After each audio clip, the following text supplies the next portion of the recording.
hindi naman aksidente na yung yung topic na maririnig natin sa simbahan para sa akin, para sa iyo agad, di ba? Amen.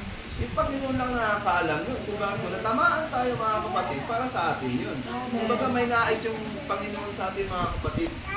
Praise the Lord at palakpak muna sa Panginoon. Praise the Lord! Praise the Lord God Jesus! Praise God!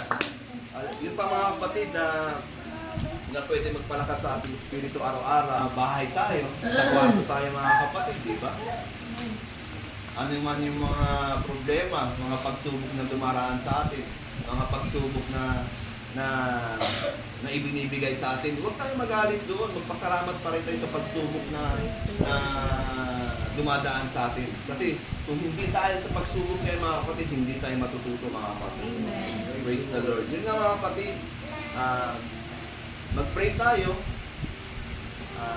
Saya mga kapatid na pwedeng, hindi lang pwede, talagang papalakasin yung espiritu natin yan.